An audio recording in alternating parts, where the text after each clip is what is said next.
ভেল of টেলসে আজ মরায় গ্রিয়ারের কাহিনী the Gates war locked অবলম্বনে দুর্গের ডাক। মরায় গ্রিয়ার সাহিত্যের জগতে এক সম্পূর্ণ অচেনা নাম। 80-র দশকে একটি ভৌতিক ও অলৌকিক গল্পের পত্রিকায় তার একটি মাত্র কাহিনী প্রকাশিত হয়। আজ সেই গল্পটি আপনাদের জন্য ভেল অফ টেলসে। শুনতে থাকুন আমাদের আজকের গল্প দুর্গের ডাক।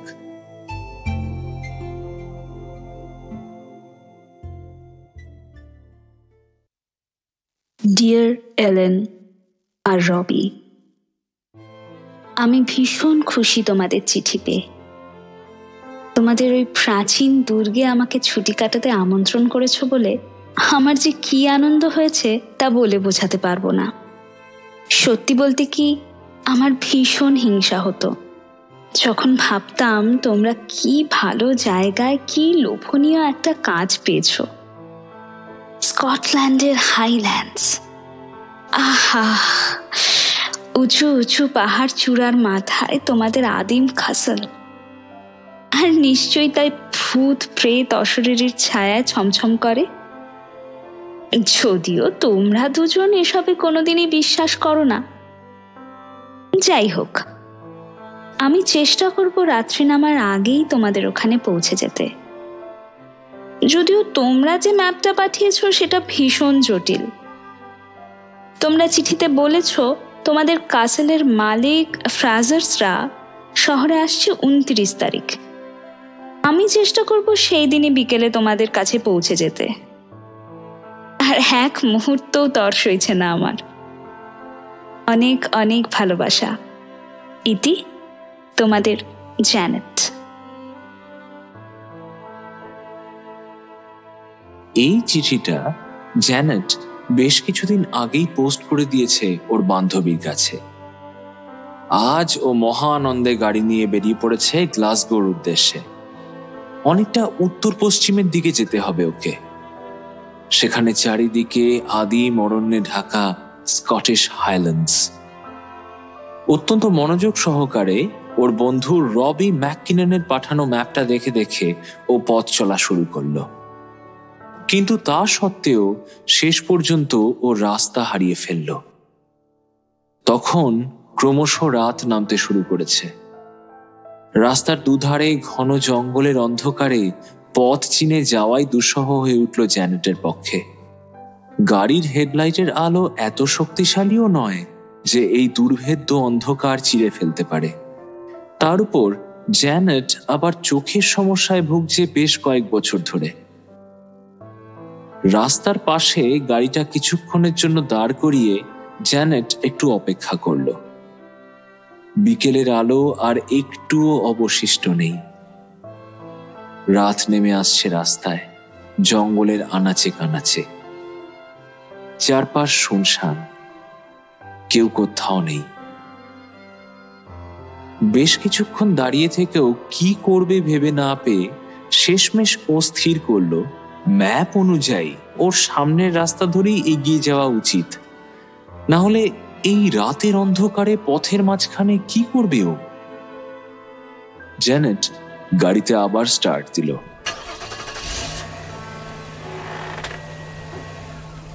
বেশ কিছুটা রাস্তা চলার পর ওর চোখে পড়ল দূরে পশ্চিমে গাঢ় লাল রঙের আকাশের গায়ে যেন উঁচু টাওয়ার মতো কি একটা কালো ছায়া দেখা যাচ্ছে। ও দেখেই বুঝলো ওগুলো কোনো একটা দুর্গের সূচালো চূড়া। একটা স্বস্তির নিঃশ্বাস বেরিয়ে এলো ওর মুখ থেকে, আর একই সঙ্গে সারা গায়ে কাঁটা দিল। হ্যাঁ, ঠিক এরকমই একটা জায়গায় এমনই একটা দুর্গের কল্পনা তো ও সবসময় করত। ঠিক যেন কোনো রূপকথার বইয়ের পাতা থেকে সরাসরি উঠে এসেছে দুর্গটা। ওর মনে হলো এখন যদি একটা বড়সড় বাদুড় জানালা দিয়ে বেরিয়ে ওই দুর্গের মাথার উপর গোল গোল ঘুরতে থাকে, তাহলেই ওর মনের ছবিটা যেন একেবারে পরিপূর্ণ হয়। গাড়ি নিয়ে ও খুব ধীরে ধীরে পাহাড়ের উপর উঠতে শুরু করলো। আঁকাবাঁকা পাহাড়ি পথ, একবার ভুল হলে আর রক্ষে থাকবে না। সম্পূর্ণ অচেনা একটা জায়গা। দম বন্ধ করে ও গাড়ি নিয়ে এগোতে থাকলো। মনে মনে একটাই প্রার্থনা, ওই দূরের কাসলটাই যেন ওর বান্ধবীর ঠিকানা হয়। শেষ অবধি যখন ও কাসলের সামনে এসে গাড়ি থামালো, হেডলাইটের আলোয় চারপাশটা দেখে ওর আর কোনো সন্দেহই রইল না যে এটাই ওর বান্ধবী এলেনদের দুর্গ। ম্যাপে ঠিক এইরকম একটা বর্ণনাই তো দেওয়া আছে।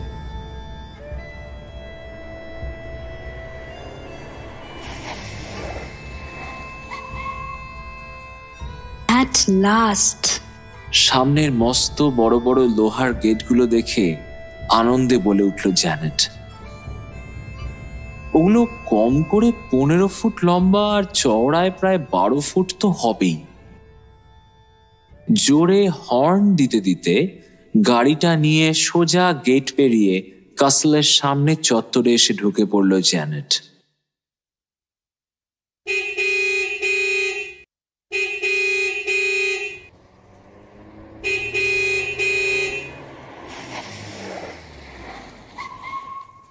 এলেন আর রবি নিশ্চয়ই ওর জন্য অপেক্ষা করছে। ওর হর্নের আওয়াজ পেয়ে নিশ্চয়ই ওরা এক্ষুনি ভেতর থেকে বেরিয়ে আসবে। কিন্তু কোথায় কে? কারোর কোনো সাড়া শব্দই তো নেই। ভেতরে একটাও আলো জ্বলে উঠল না। কেউ ওকে ওয়েলকাম করার জন্য এগিয়ে এলো না। কারোর হাসি মুখও দেখা গেল না। অদ্ভুত ব্যাপার। এখন তো সবে রাত 10টা বাজে, আর এর মধ্যেই নিশ্চয়ই ওরা সবাই ঘুমিয়ে পড়েনি। আর তাছাড়া ওরা তো জানে যে জ্যানেট আসবে। জ্যানেট আরো বেশি করে হর্ন বাজাতে লাগলো, কিন্তু কোনো ফলই পাওয়া গেল না। এবারে বেশ বিরক্ত লাগলো ওর। ও গাড়ি থেকে নেমে একটা টর্চ হাতে এদিক ওদিক দেখতে লাগলো। যথারীতি বিশালাকৃতি সিংহদুয়ারটা বন্ধ। স্টাফ কোয়ার্টার্সের দিকটা ছোট দরজাগুলোতে সব তালা দেওয়া। জ্যানেট উপরে জানালাগুলোর দিকে আলো ফেলে চিৎকার করে এলেনদের ডাকতে শুরু করলো। এলেন, এলেন, রবি। এমন সময় ওর হঠাৎ মনে হলো বেশ উঁচুর দিকের একটা জানালা থেকে কি যেন একটা সরে গেল। ভালো করে আলো ফেলতেই ও দেখল ওটা একটা সাদা মার্বেলের স্ট্যাচু, যার সাদা চোখ দুটো এক দৃষ্টে তাকিয়ে আছে ওরই দিকে। বুকের ভিতরটা ধড়াস করে উঠল জ্যানেটের। কি আশ্চর্য! এইভাবে কেউ মূর্তি বসিয়ে রেখে দেয়? যে কেউ ভয় পাবে দেখলে। এতক্ষণ ধরে ইঞ্জিনের একটানা শব্দে ওর প্রায় কান ঝালাপালা হওয়ার জোগাড়। তাই গাড়ির কাছে ফিরে এসে ও ইঞ্জিনটা বন্ধ করে দিল। হঠাৎ একটা শব্দ পেয়ে ওর চোখ গেল সামনের গেটটার দিকে। গাড়ির ব্যাকলাইটের আলোতে ও দেখতে পেল একটা ছায়া মূর্তি যেন গেটের তালাটা খুলছে। ক্যাচ ক্যাচ শব্দ করে গেটটা খুলে গেল। ছায়ামূর্তিটা গেটটা খুলেই আবার দৌড়ে বাইরে চলে গেল। বাইরে থেকে শোনা গেল একজন মহিলার কণ্ঠস্বর। রবি, আমাদের উঠোনে কে একটা দাঁড়িয়ে আছে। বাইরে থেকে দুজন ভিতরে এলো। পুরো ব্যাপারটা বুঝে ওঠার আগেই জ্যানেটকে চিনতে পেরে ভদ্রমহিলা বলে উঠলেন, জ্যানেট, তুই এখানে এত রাতে? মানে তুই কোথা থেকে এলি? জ্যানেট অপমান লজ্জায় একেবারে লাল হয়ে গম্ভীর স্বরে বলল, বাহ, আমাকে বলতেই হচ্ছে তোদের হাইল্যান্ডের এই অসাধারণ অভ্যর্থনা না আমাকে ভীষণ খুশি করলো। আরে আরে না না না না না, আমি সেটা বলতে চাইনি। তুই এটা খুব ভালো করে জানিস জ্যানেট, আমরা তোকে পেয়ে খুব খুশি হয়েছি, সত্যি। কিন্তু তুই এখানে কি করে এলি? আমরা অনেক দিন ধরেই ভাবছি তোকে একটা চিঠি লিখবো, কিন্তু সময়ই করে উঠতে পারছিলাম না। ও আচ্ছা, মানে বলতে চাইছিস তোদের নাম করে, তোদের সই নকল করে আমাকে কেউ চিঠি দিয়েছে? কি? অবাক হয়ে বলল রবি। জ্যানেট তিক্তভাবে উত্তর দিল, আরে তোমার চিঠি, যেটাতে আমাকে তোমাদের সাথে 1 মাস থাকার জন্য ইনভাইট করেছিলে। ট্রেজার্সটা যখন এখানে থাকবে না তখন যেন আমি এসে থাকি। ডিয়ার, আমরা তোকে চিঠি দিয়েছি ঠিকই, কিন্তু সেটা আজ বিকেলেই পোস্ট করে এলাম। কিন্তু বিশ্বাস কর, আমি খুব খুশি হয়েছি যে তুই এখানে এসেছিস। আর একটা কথা বল, তুই আমাদের এমপ্লয়ারের নাম জানলি কিভাবে? আর উনি যে এখন এখানে নেই সেটাই বা তুই জানলি কেমন করে? এমন সময় রবি বলল, আরে আরে আমরা কি এইসব আলোচনা বাড়ির ভিতরে গিয়ে করতে পারি না? আমার ভীষণ খিদে পেয়েছে আর বেজায় ঠান্ডা লাগছে এখানে। এলেন, তুমি যাও না, একটু কফি করে দাও না গো। আমি গাড়িটা পার্ক করে গেটগুলো তালা দিয়ে আসছি। যাও না, একটু কফি বসাও না। ও কিছুটা গেটের দিকে এগিয়ে গিয়ে হঠাৎ থমকে দাঁড়ালো। তারপর পিছন ফিরে জ্যানেটকে জিজ্ঞেস করলো, তুমি ভিতরে এলে কিভাবে জ্যানেট? ড্রাইভ করে। আবার কিভাবে? গেট তো সব খোলাই ছিল, তাই আমি জাস্ট। তিনজনই তিনজনের দিকে অবাক দৃষ্টিতে তাকালো। কয়েক সেকেন্ড সবাই চুপচাপ। শেষে এলেন নীরবতা ভেঙে বলল, গেটগুলো সব তালা দেওয়া ছিল। The gates were locked. Janet একটু অপ্রস্তুত বোধ করল। ও বিড়বিড় করে বলল, হ্যাঁ আমি দেখলাম বটে তোদের গেট খুলতে। আমার মনে হয় আমি অন্য গেট দিয়ে ঢুকেছি হয়তো। এই অন্ধকারে। তুই একমাত্র এই গেটটা দিয়েই তোর গাড়ি ঢোকাতে পারবি। অন্য গেটগুলো সব ছোট, ওগুলো দিয়ে গাড়ি আসে না। রবি বলল, আরে বাবা, এখানে এখন দাঁড়িয়ে এইসব রহস্য সমাধান করা যাবে না। কফি খেতে হবে, কফি। যাও যাও, তোমরা ভেতরে যাও, আমি আসছি, যাও। বাড়ির ভিতরে যেতেই জ্যানেট দেখল করিডোরের 2 দেওয়াল জুড়ে বড় বড় অয়েল পেইন্টিং, বুনো শুয়োর আর হরিণের মাথা।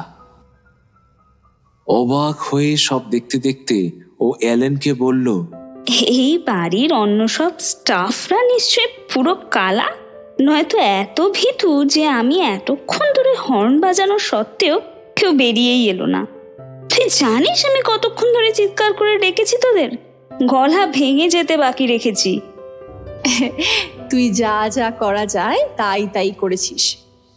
কিন্তু ডিয়ার, আমরা দুজন ছাড়া এই বাড়িতে আর কেউ থাকে না। তাহলে উপরে টাওয়ারে আলো কে জ্বালিয়েছিল?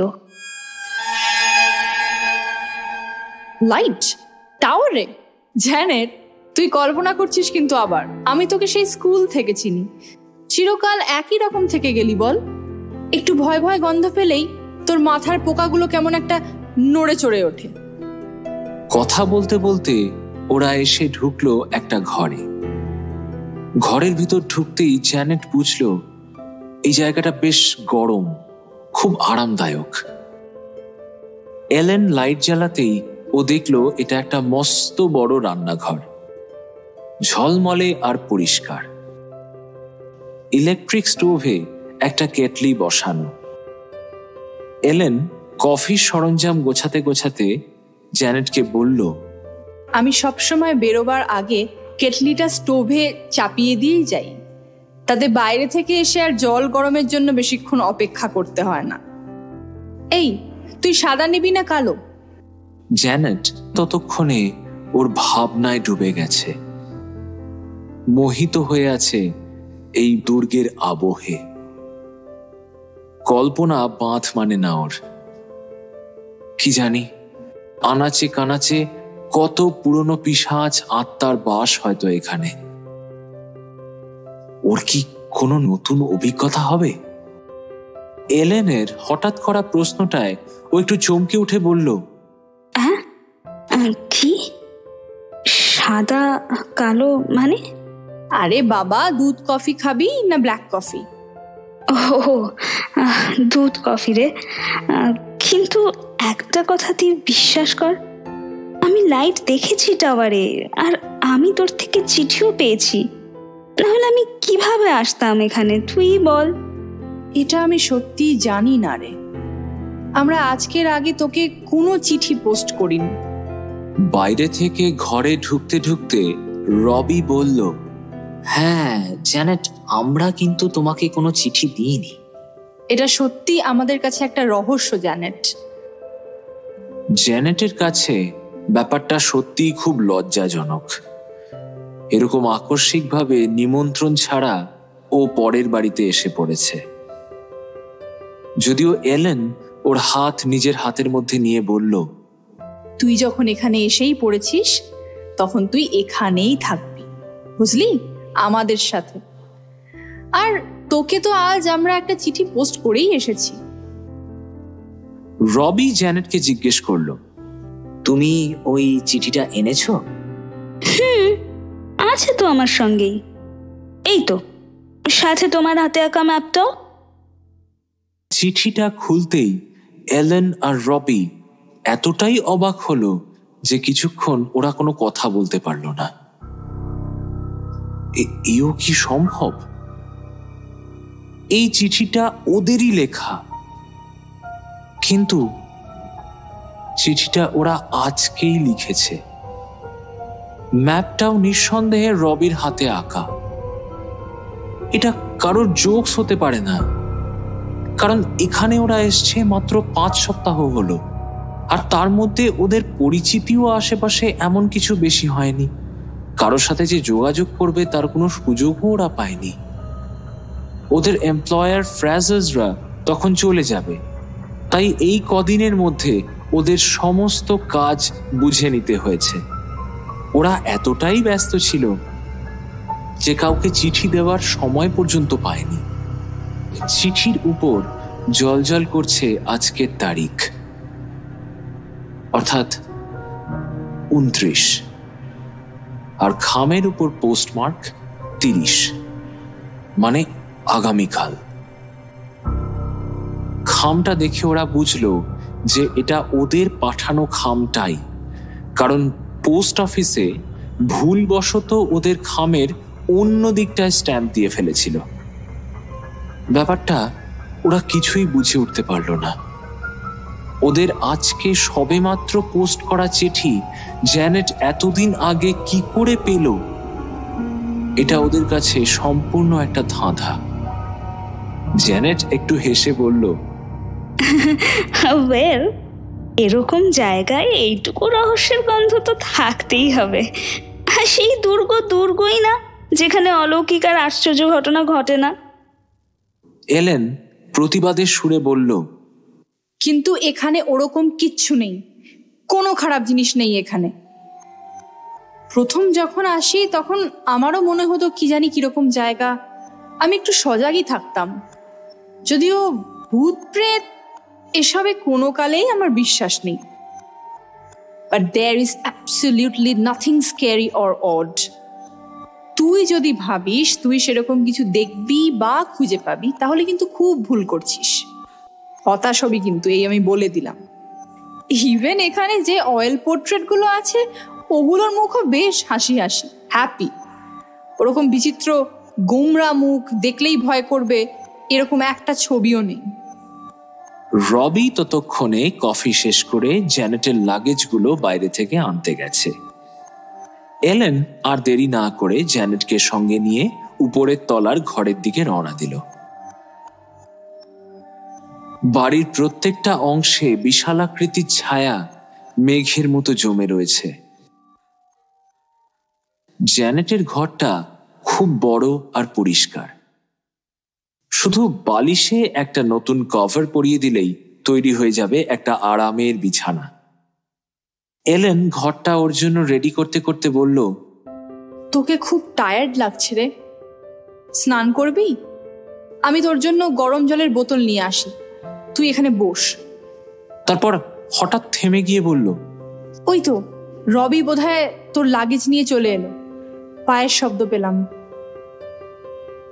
রবি, তুমি দাঁড়াও বাইরে, জ্যানেট চেঞ্জ করছে। কিন্তু বাইরে থেকে কোনো সাড়া শব্দ এলো না। বাইরে মুখ বের করে ও দেখল কেউ কোথাও নেই। কিন্তু এলেন স্পষ্ট শুনেছে একজোড়া পায়ের শব্দ। এইবার ও নিচের সদর দরজা বন্ধের আওয়াজ পেল। ও বুঝল এই সবে মাত্র রবি জ্যানেটের লাগেজ নিয়ে ঘরে ঢুকছে। ও ওর বান্ধবীর দিকে ফিরে বলল, ওই দেখ, আমি তোর ছোঁয়া পাচ্ছি মনে হয়, জ্যানেট কারমাইকেল। অদ্ভুত সব শব্দ শুনতে পাচ্ছি। তোর এই আজগুপি চিন্তা ভাবনাগুলো আমাকেও বেশ প্রভাবিত করছে দেখছি। জ্যানেটের জন্য নরম বিছানা পেতে দিয়ে এলেন ওকে শুভরাত্রি জানিয়ে ঘর থেকে বেরিয়ে এলো। যাওয়ার আগে বলে গেল যে বিছানার পাশে লাইটের সুইচ আছে, ও যেন সেটা ঘুমানোর আগে বন্ধ করে দেয়। আর কালকে সকালে যেন তাড়াতাড়ি ওঠার কথা ও না ভাবে, শরীর ক্লান্ত, যতক্ষণ ইচ্ছা যেন ঘুমিয়ে নেয়। জ্যানেটের শরীর আর দিচ্ছে না তখন। সারাদিনের ধকল যেন ওকে টেনে বিছানাতে ফেলে দিল। জীবনে এত বড় পালঙ্কে ও কোনোদিন শোয়নি। শোবার সাথে সাথেই ও ডুবে গেল গভীর ঘুমে। ঘুমানোর আগে ঘরের লাইটটা আর ওর নেভানো হলো না। কতক্ষণ এরকম গভীরভাবে ঘুমিয়েছিল ও জানে না। হঠাৎ প্রচন্ড ঠান্ডায় ওর ঘুমটা একটু হালকা হয়ে এলো। আধো চোখ খুলে ও দেখল এলেন ওর ওপর ঝুঁকে পড়ে ওর গায়ের কম্বলটা ভালো করে টেনে দিচ্ছে। তারপর বেডসাইড লাইটটা নিভিয়ে এলেন ঘর থেকে চলে গেল। বাকি রাতটায় আর একবারের জন্যও ঘুম ভাঙেনি জ্যানেটের। কনকনে ঠান্ডায় সকাল 9:30 নাগাদ ঘুমটা ভেঙে গেল। জানালার বাইরে তখন নরম সূর্যের আলো খেলা করছে। জানালার উপর এক ঝাঁক পাখি এসে কিচিরমিচির শুরু করেছে। এমন মায়াবী একটা সকালে কি আর কম্বলের তলায় পড়ে থাকা চলে? ঠান্ডা জলে মুখ চোখ ধুতেই সমস্ত ঘুম আর ক্লান্তি বিদায় নিল জ্যানেটের শরীর থেকে। রান্নাঘরে এসে ও দেখল এলেন কাজে লেগে পড়েছে। এলেনকে চিরকালই ও এরকমই দেখে এসেছে, জন্মনে আর ভীষণ কর্মঠ। এলেন ওভেনে একটা কেক বেক করতে বসিয়েছে। বেকিং এর মিষ্টি গন্ধে চারিদিক ম ম করছে। রুটির জন্য ময়দা মাখাও রেডি। জ্যানেটকে দেখে ও হেসে বলল, গুড মর্নিং। Good morning. বসে পড়, তোকে ব্রেকফাস্টটা দিয়ে দিই। বলেই ও ওকে বেকন, 2টো সসেজ, 2টো গরম ডিমের অমলেট, 2টো কড়া করে ভাজা পাউরুটি, কর্নফ্লেক্স আর 1 কাপ ভর্তি ঘন দুধের চা এনে দিল। জ্যানেট আয়োজন দেখে আঁতকে উঠল। ওরে বাবারে, আমি এত খেতেই পারবো না। ঠিক পারবি, পাহাড়ে এলে বেশি খিদে পায়। একটু হাঁটা চলা করলেই দেখবি সব হজম হয়ে যাবে।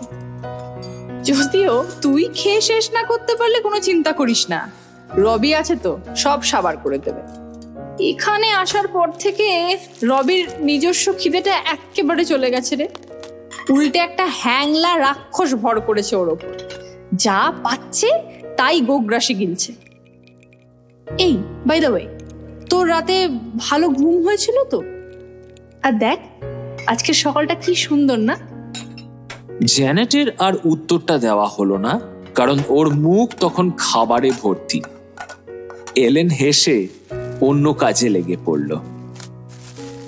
কিছুক্ষণের মধ্যেই জ্যানেট সবটা ব্রেকফাস্ট শেষ করে ফেলল। বেসিনে গিয়ে মুখ ধোবার পর বেশ অনিচ্ছা সত্ত্বেও ভদ্রতার খাতিরে ও এলেনকে বলল, মানে তোকে কোনো কাজে হেল্প করব? জ্যানেট, আমি জানি তোর এখন একটুও কাজ করার ইচ্ছে নেই। কাসেলটা ঘুরে দেখার জন্য তোর মনটা এখন ছটফট করছে। যা, চারপাশটা ঘুরে আয়। দেখবি অনেকগুলো দরজা বাইরে থেকে তালা দেওয়া, ওগুলো ফ্রাজার্সদের প্রাইভেট কোয়ার্টার্স। বাদ বাকি সমস্ত ঘরগুলোতে তুই নিশ্চিন্তে ঘুরে বেড়াতে পারিস। থ্যাংক ইউ, আমি এখনই ঘুরে আসছি। ও আর শোন না, কাল রাতে আমার গায়ে কম্বলটা দিয়ে আসার জন্য সত্যি থ্যাঙ্কস রে। আমি তো আলোটা না নিভিয়ে ঘুমিয়ে পড়েছিলাম, তুই সেটাও বন্ধ করে দিয়ে এসেছিস। কি কম্বল? মানে আমি তো যাইনি তোর ঘরে। আমরা যখন খেয়ে ওপরে গেলাম তখন তো তোর ঘরের আলো নেভানোই ছিল, আর তুই যা নাক ডাকছিলিস, বাপরে, তাতে গোটা গ্রামটা জেগে গেলেও আশ্চর্য হতাম না। জ্যানেট ভীষণ অবাক হয়ে ওর বান্ধবীর মুখের দিকে তাকালো, তারপর বলল, কিন্তু কাল রাতে ঠান্ডায় যখন আমার ঘুমটা ভেঙে গেল, জানি না কটা বাজে তখন, আমি তো তোকে দেখলাম রে, আমার গায়ে কম্বলটা ভালো করে দিয়ে তারপর লাইট নিভিয়ে চলে গেলি। ও স্বপ্ন দেখেছিস তুই, আমি এসব কিচ্ছু করিনি। যাগে, তুই এখন যা, বেরিয়ে আয়। লাঞ্চের আগে আমি তোকে ডেকে নেব। জায়গাটা ভীষণ সুন্দর, রান্নাঘরে বসে থেকে করবিটা কি?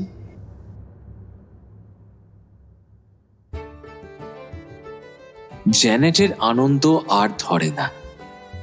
লম্বা লম্বা করিডোর এদিক ওদিক বাঁক নিয়েছে, মাঝে মাঝে কেমন যেন ধাঁধা লেগে যায়, গুলিয়ে যায় রাস্তা। কিন্তু এরকম গোলক ধাঁধার মতো দুর্গের আনাচে কানাচে ঘুরে বেড়ানোর স্বপ্ন জ্যানেটের সেই ছোটবেলার থেকে। বেশ বইয়ের পাতার পুরনো গন্ধে যেন সত্যি সত্যি ডুব দেওয়া যায়।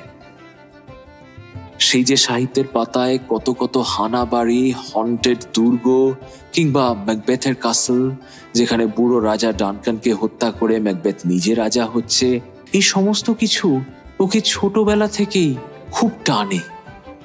ওর সেই স্বপ্ন আজ চরম বাস্তব। যেতে যেতে ও একটা বিশাল বড় হল ঘরে এসে ঢুকলো। এই ঘরে বড় বড় 7টা জানালা, তা দিয়ে সূর্যের আলো আসছে প্রচুর। ও দেখলো এখানে প্রায় 60টা মতো মার্বেলের স্ট্যাচু রয়েছে, বেশিরভাগই মহিলাদের নগ্ন স্ট্যাচু, কিছু গ্রিক হিরোদের। হলের আরেক প্রান্তে আরেকটা ছোট গ্যালারি, এটা মনে হয় মিউজিশিয়ান গ্যালারি। ওই দিকটা দিনের বেলাতেও বেশ অন্ধকার। এরপর হল ঘরের পিছন দিকে এতগুলো পরপর দরজা যে জ্যানেট ঠিক বুঝে উঠতে পারল না যে ও কোনটায় ঢুকবে। তারপর ও দেখলো একটা সরু প্যাসেজওয়ের পরে দুজোড়া বিশাল আকৃতি কাঠের বন্ধ দরজা। সামান্য অস্বস্তি থাকা সত্ত্বেও ও ভেবে দেখলো একবার ভেতরে গিয়েই দেখা যাক। ও বাঁ দিকের দরজাটা ঠেলে ভেতরে ঢুকলো। একটা লম্বা লাইব্রেরি, কাঁচের শাটার দেওয়া প্রায় 10 ফুট লম্বা বুককেস, আর সেগুলো বইতে ঠাসা। বই প্রেমীরা এই জায়গাটা দেখলে তো পাগলই হয়ে যাবে। ঘরে 4টে বড় জানালা রয়েছে, তা দিয়ে আলো আসে প্রচুর। বসে বসে বই পড়তে পড়তে যদি কেউ ক্লান্ত হয়ে পড়ে, তার জন্য আবার শুয়ে পড়ার ব্যবস্থা হিসেবে একটা কাউচও রাখা রয়েছে। সাথে আছে বেশ কয়েকটা আরাম কেদারা আর টেবিল। মাথার ওপর সিলিং থেকে ঝুলছে সারি সারি ঝাড় লণ্ঠন, সেগুলো অকারণেই মৃদু দুলছে। হয়তো অজানা কোনো হাওয়া খেলার রাস্তা রয়েছে, সেখান থেকেই হাওয়া এসে ওটাকে দোল দিচ্ছে। জ্যানেট বিহ্বল দৃষ্টিতে সব দেখছিল। হঠাৎ একটা খট করে আওয়াজ হওয়ায় ও চমকে উঠে দৌড়ে ফিরে এলো দরজার কাছে। ওর স্পষ্ট মনে আছে ও দরজা খুলে রেখে ভেতরে গিয়েছিল, কিন্তু এখন সেটা কেউ সযত্নে বন্ধ করে দিয়েছে। শুধু তাই নয়, ঘরের ভেতর দিক থেকেই কেউ লক করে দিয়েছে সেটা। কিন্তু ঘরে তো ও ছাড়া আর দ্বিতীয় কেউ উপস্থিত নেই। ও মনে মনে ভাবল, এলেন বলছিল এখানে ভয় পাওয়ার মতো নাকি কিছুই নেই। যদি কিছুতে ভয় পেতেই হয় তবে সেটা নাকি জ্যানেটকে আবিষ্কার করে নিতে হবে। জ্যানেট নিজের মনেই একবার হাসল। আবিষ্কার করার কিছুই নেই। যদি কিছু থেকে থাকে তা চারপাশে জীবন্ত আর সজীব। আলাদা করে তাদের খোঁজার দরকার পড়বে না। জ্যানেট ব্যাপারটা একটু পরীক্ষা করে দেখতে চাইল, তাই ও দরজাটা খুলে দিয়ে আবার ঘরের অন্যান্য জায়গায় গিয়ে একটু ঘুরে এলো। ফিরে আসতেই আবার দরজা বন্ধ। ও আবার দরজাটা খুলে ঘরের অন্য প্রান্তে চলে গেল। এরকম করে বেশ কয়েকবার ও একই কাজ করলো, আর প্রত্যেকবার দরজাটা লক করার শব্দ এলো ওর কানে। বারবারই একই ঘটনার পুনরাবৃত্তি। এবার ও লাইব্রেরির পাশের দ্বিতীয় ঘরটায় গিয়ে ঢুকলো। এটা একটা ড্রয়িং রুম। ঘরটায় ঢুকতেই ওর বেশ গা ছমছম করে উঠল। কিন্তু ভয় পাওয়াও মানুষের একটা নেশা, বিশেষ করে অতি প্রাকৃত ভয়, যা দেখা যায় না কিন্তু অনুভব করা যায়। জ্যানেট এখানে কোনো কিছুতেই হাত দিল না। ফুলদানিগুলো দেখতে খুব সুন্দর, কিন্তু ওগুলো দেখে মনে হচ্ছে হাত দিয়ে ধরতে গেলেই যেন ঝুরঝুর করে ভেঙে যাবে। দেওয়াল জুড়ে এখানেও অজস্র পেইন্টিং, সবই অভিজাত মহিলাদের পোর্ট্রেট। তারা যেন সবাই ওর দিকেই তাকিয়ে আছে। গাটা একটু ছমছম করলেও জ্যানেট নিজেকে বোঝালো যে আসলে আঁকাগুলো এতটাই সুন্দর, এতটাই নিপুণ যে ওর ওই রকম মনে হচ্ছে। কিন্তু ও যখন সোজা হেঁটে সামনের দিকে এগোলো, তখন হঠাৎ ওর মনে হলো দেওয়ালের ছবির চোখের মণিগুলো যেন ওর দিকেই ঘোরানো। সবাই যেন এক দৃষ্টে ওকেই দেখছে। একটা বিদ্যুৎ স্রোত নেমে গেল ওর শিরদাঁড়া দিয়ে। এক ঝটকায় পিছনে ফিরল জ্যানেট। কই না তো, সবাই তো সামনের দিকেই তাকিয়ে আছে। কি যে দেখছে ও, সব মনের ভুল। নিজের মনের ভয়টা কমাতেই ও একজন সুন্দরী মহিলার ছবির দিকে তাকিয়ে সামান্য হেসে নিজের মনেই বলল, আমাকে চমকাতে হবে না ম্যাডাম। কথাটা বলেই ও হনহন করে দরজার দিকে পা বাড়ালো। এখানে ওর আর একটুও ভালো লাগছে না। দরজার বাইরে বেরোতেই ও শুনতে পেল একটা অদ্ভুত শব্দ। না, একটা নয়, বরং একটা সমবেত দীর্ঘশ্বাসের শব্দ। যেন ও বেরোতেই ঘরের অনেকে একসাথে স্বস্তির নিঃশ্বাস ফেলল। জ্যানেট এইবার ভাবল যে এই ফ্লোরে আর বেশিক্ষণ না থেকে বরং আরেকটু উপরে ওঠা যাক। সামনে খাড়াই সিঁড়ি। ও মোটামুটি 13টা মতো সিঁড়ি ভেঙেছে। এমন সময় ওর মনে হলো কেউ যেন ওকে পিছন থেকে ফলো করছে, যেন একটা অদৃশ্য কিছু ওর ঠিক পিছন পিছন আসছে। কিন্তু পিছন ফিরতেই ও কাউকেই দেখতে পেল না। ও থমকে দাঁড়িয়ে যাওয়াতে যে ফলো করছিল সেও যেন থমকে দাঁড়িয়ে গেছে। দম বন্ধ করে চুপ করে রইল ও। তারপর হঠাৎ চিৎকার করে উঠল, কে ওটা? মনে হলো একটা লম্বা ছায়া যেন যেন ওরই দিকে এগিয়ে আসছে। ভয়ে মুখ দিয়ে আর একটা শব্দ বের হলো না জ্যানেটের। তারপর ছায়ামূর্তিটা যেন কিছু একটা দেখে হঠাৎ মিলিয়ে গেল। একটু ধাতস্থ হয়ে উঠে জ্যানেট ভাবল, ওই তো সামনে একটা লম্বা অয়েল পেইন্টিং, ওটার ছায়াই কি তাহলে ও দেখছিল? আলোর খেলায় কত রকম ইলিউশনই তো তৈরি হতে পারে। নিজের নির্বুদ্ধিতার পরিচয় পেয়ে মনে মনে হাসল ও। সকাল থেকে ঘুরতে ঘুরতে কতক্ষণ যে কেটে গেছে ও টেরই পায়নি। এবার ফেরার দরকার। লাঞ্চ, দেরি করিস না, আয়।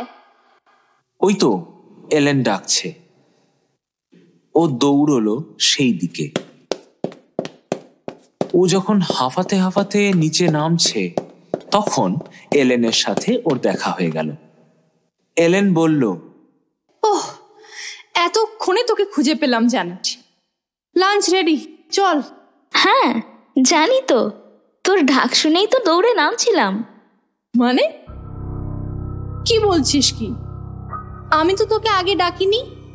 এত বড় জায়গায় চিৎকার করে ডাকলেও তুই শুনতে পেতিস না। আমি তোকে এ ঘর ও ঘর সব জায়গায় খুঁজছিলাম, কিন্তু ডাকিনি তো। কি বলছিস? আমি ঠিক শুনেছি তুই ডেকেছিস।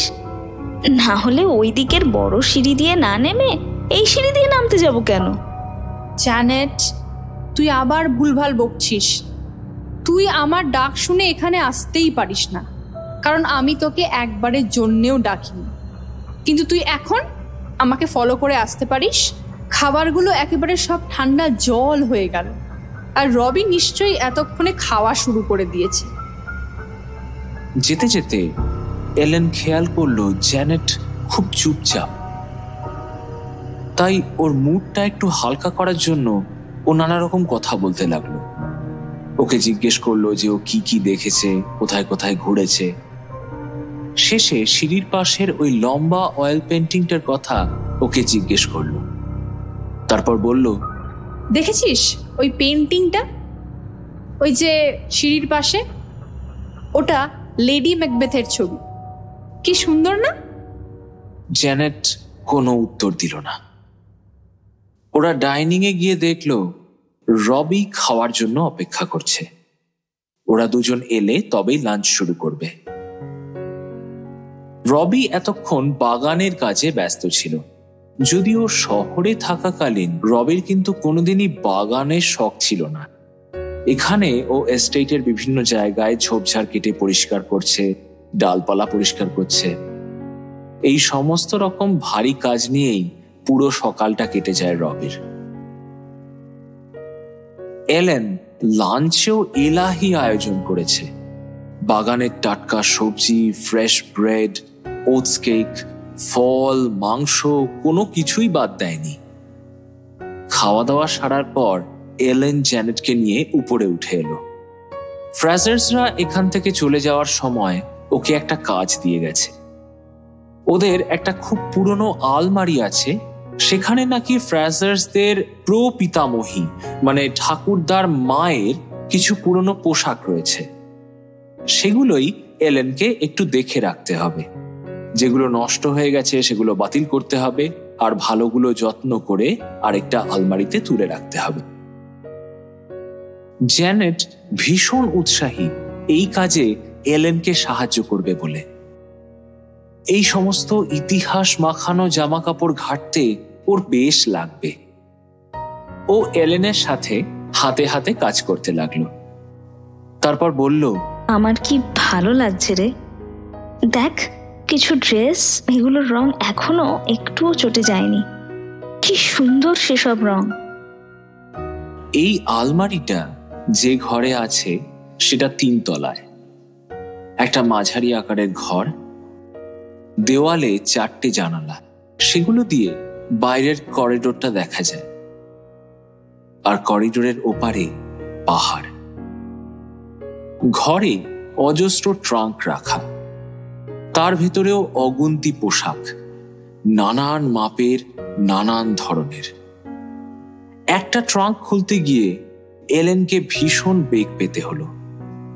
সেটা জং পড়ে এমন ভাবে আটকে আছে যে ওর পক্ষে খোলা প্রায় অসম্ভব। এই করতে গিয়ে ওর একটা নখ গেল ভেঙে। বিরক্ত হয়ে ঝাঁঝিয়ে উঠল এলেন। ধ্যাৎ, উফ, গেল আমার নখটা গেল। না, এইভাবে হবে না দেখছি। যাই, আমি একটা হাতুড়ি নিয়ে আসি। এই হতচ্ছাড়া ট্রাঙ্কটাকে খুলতে দেখছি পুরো লকটাই ভাঙতে হবে। তুই বস, আমি আসছি। এই বলে ও বেরিয়ে গেল। জ্যানেট এই সময় সমস্ত সিল্কের গাউনগুলো নেড়ে চেড়ে দেখতে লাগলো মোহিত হয়ে। তারপর একটা অ্যাপেল গ্রিন রঙের গাউন নিয়ে নিজের গায়ের উপর ফেলল। কি মিষ্টি রং! ওর মনে হলো একটা আয়না থাকলে বেশ হতো। তারপর নিজের গায়ের সোয়েটারটা খুলে ও ওইটা গায়ে গলিয়ে নিল। ভাবলো এলেন এসে বেশ চমকে যাবে। সোয়েটার খোলার পর তাড়াতাড়ি জামার পিছনের বোতামগুলো ও কোনো রকমে লাগাতে শুরু করলো। তারপর ভিক্টোরিয়ান কায়দায় চুলে একটা খোপা বাঁধলো। যদিও ওর কাছে চুলের কাটা না থাকায় জিনিসটা খুব একটা বেশি শক্তপোক্ত হলো না।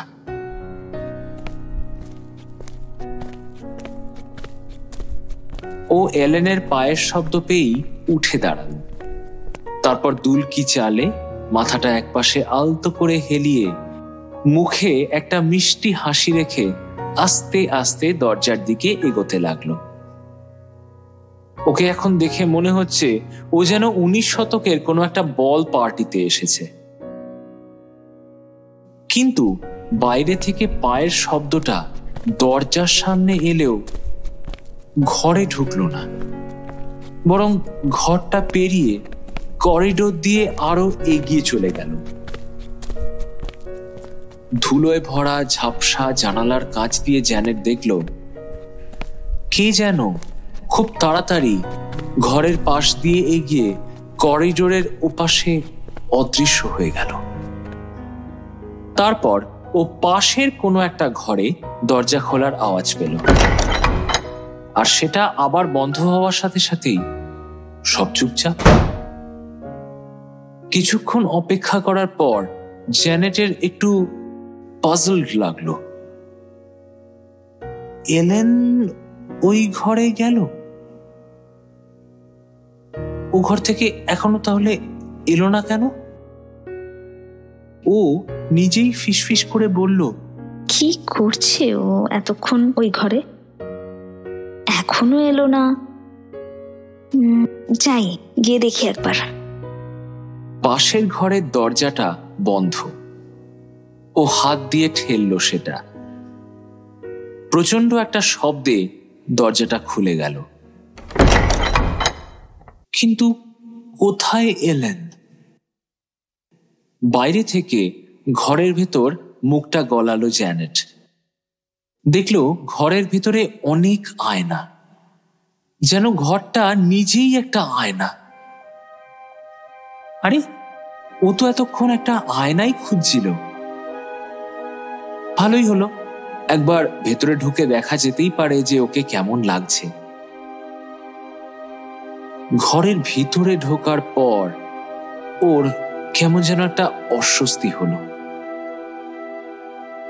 তারপর একটা ব্যাপার চোখে পড়তেই ওর দম বন্ধ হয়ে এলো।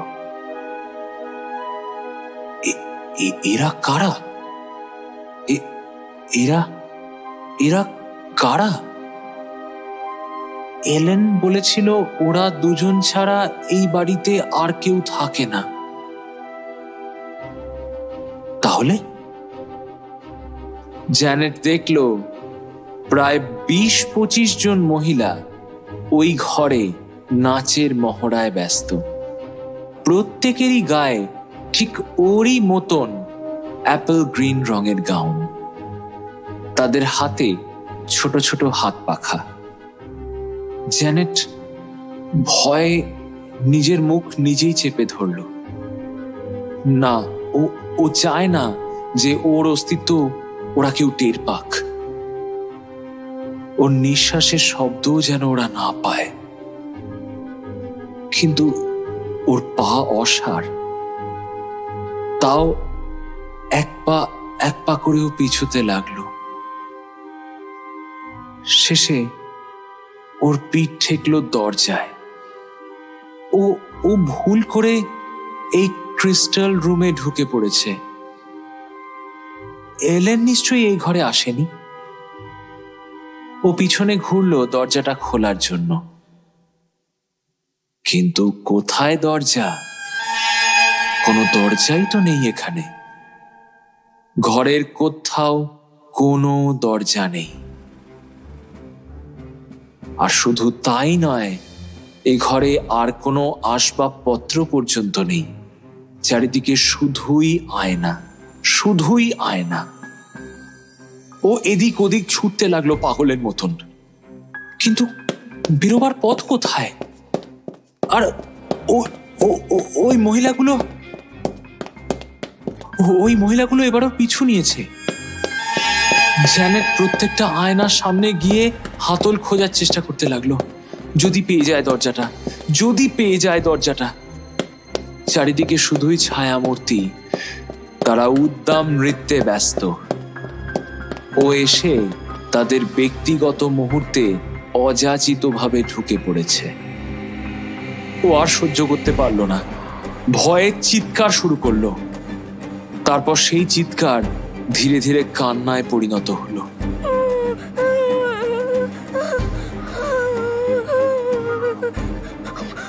কাঁদতে কাঁদতে যখন হেঁচকি উঠে গেছে, থরথর করে সারা শরীর কাঁপছে, ঠিক তখন কে যেন বাইরে থেকে দরজাটা খুলল। জ্যানেট কিন্তু সেই দিকে চোখ খুলে তাকালো না। ঘরে ঢুকলো এলেন, বলল, আরে তুই এখানে জ্যানেট? কি হয়েছে তোর? তুই কাঁদছিস কেন? কথাটা শেষ করেই ওকে বুকে চেপে ধরলো এলেন। জ্যানেট তখনও ভয়ে কাঁপছে। ও কোনো রকমে বলল,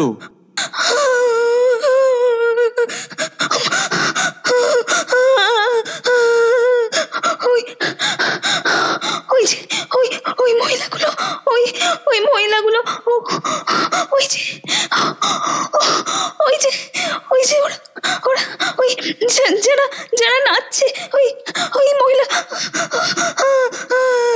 কোথায় কোথায়? কি বলছিস তুই? এখানে তুই আর আমি ছাড়া কেউ নেই জ্যানেট, তুই শান্ত হ। কথাটা শুনেই অনিচ্ছা সত্ত্বেও ও চোখ খুলে তাকালো। না, কেউ নেই ঘরে। ও বলল, আমি বেরোতে পারছিলাম না এলেন, আমি দরজা খুঁজে পাচ্ছিলাম না। এখানে কোনো জানলা নেই। আমি খুব ভয় পেয়ে গেছি। ওই সবুজ জামার মহিলা। গুড গড, এখন আবার সবুজ মহিলা? পাগলি, তুই এবার থাম, চল আমার সাথে। হাতুড়ি আমি নিয়ে এসেছি, যদিও ট্রাঙ্কটা পরে খুললেও চলবে। তুই আগে আমার সাথে আয় তো, তোর একটু চা খাওয়া দরকার। এলেন ওকে ধরে ধরে ঘরের বাইরে নিয়ে এলো। তারপর পুরনো জামাটা ওর গায়ের থেকে খুলে সোয়েটারটা চাপিয়ে দিয়ে রান্নাঘরে নিয়ে গেল ওকে। গরম চায়ের সাথে সদ্য বেক করা কেক খেয়ে জ্যানেট একটু ধাতস্থ হলো। এলেনের যুক্তিসঙ্গত কথা ওর মন থেকে অনেকটা ভয় মুছে দিল। ওই ঘরে কোনো জানালা নেই জ্যানেট, কারণ যে উদ্দেশ্যে ওই আয়নাগুলো লাগানো হয়েছে তা সম্পূর্ণ বিফলে যাবে যদি জানালা থাকে। তাছাড়া তুই কিছু আনওয়ান্টেড ছায়া দেখেছিস তো? ওগুলো হয়েছে ওই ঘরে লাগানো বিশেষ ধরনের আলোর কারণে। দেখ, মিস্টার ফ্রাজারের এত টাকা যে তা দিয়ে ও কি করবে ও নিজেই বুঝতে পারে না, তাই দরজায় একটা স্পেশাল টাইপের ইলেকট্রনিক সুইচ লাগানো আছে, যেটা বডি হিট সেন্সিটিভ। কেউ ভেতরে গেলেই ভেতরটায় আলো ছায়ার একটা এফেক্ট তৈরি করে। ফ্লোরটা খেয়াল করেছিস? খুব হালকা রঙের কাঠ দিয়ে তৈরি, আবার তার মধ্যে কয়েকটা কাঠ অদ্ভুত রকমের গাঢ় রঙের, একটা উদ্ভট ডিজাইন, নানান সব রঙের প্রতিফলন হয় আর কি। রূপকথার রাজ্যের মতো দেখতে লাগে চারপাশটা। আর কিচ্ছু না ডিয়ার। জ্যানেট স্বস্তির নিঃশ্বাস ফেলল, তারপর বলল, তোকে পাশের ঘরটার দিকে যেতে দেখে আমিও গেলাম। ভাবলাম গাউন পরে আমাকে কেমন দেখাচ্ছে তোকে দেখাবো একবার, মানে সারপ্রাইজ দেবো আর কি। কিন্তু মনে হয় আমি ভুল করে অন্য ঘরে ঢুকে পড়েছিলাম। কিন্তু আমি তো করিডোর দিয়ে অন্য কোনো ঘরের দিকে যাইনি জ্যানেট। আমি তো নিচে ছিলাম, হাতুড়ি খুঁজে বেড়াচ্ছিলাম। রবি যা কাণ্ড করে, এখানে সেখানে জিনিস রেখে দেয় আর কাজের সময় সেটা পাওয়া যায় না। জ্যানেট নিজেকে বোঝালো ওর এই কল্পনাপ্রবণ মনই এই সব কিছুর জন্য দায়ী। আসলে সবটাই মনের ভুল। বিকেলে বাইরে থেকে এক রাশ মিষ্টি হাওয়া আসছে। জ্যানেটের মনের সব ভয় আর দুশ্চিন্তা উড়িয়ে নিয়ে চলে গেল সেই বাতাস। এমন সুন্দর একটা সময়ে জ্যানেট আর এলেন দুজনেই কাসেলের বাইরে ঘুরতে বেরোলো। দূরে তখন পাইন গাছগুলো হাওয়ায় মাথা দোলাচ্ছে। সামনের বাগানে একটা বড় গ্রিন হাউস আছে, সেখানে প্রচুর পরিমাণে আনারস, আঙুর, পিচ, কলা এসব হয়ে আছে। সবজির বাগান দেখলে অবাক হতে হয়, কি নেই সেখানে। সামনের বাগান পেরিয়ে ওরা অনেকটা উতরাই নামলো। সেখানে রাস্তাটা বেশ পাথুরে। রাস্তার শেষে 3টে ছোট ছোট প্রাকৃতিক পুকুর, পাহাড়ি ঝর্ণার থেকে জল নেমে তৈরি হয়েছে ওগুলো। জ্যানেট মাথা উঁচু করে দেখলো ঝর্ণাটা নামছে প্রায় 100 ফুট উপর থেকে। এই জায়গাটার সমস্ত সৌন্দর্য ও 2 চোখ ভরে দেখতে লাগলো। তারপর এলেনকে বলল, তোরা কি ভাগ্যবান রে, কি সুন্দর জায়গায় থাকিস বল।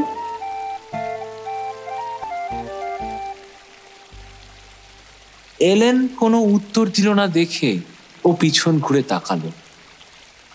কোথায় এলেন?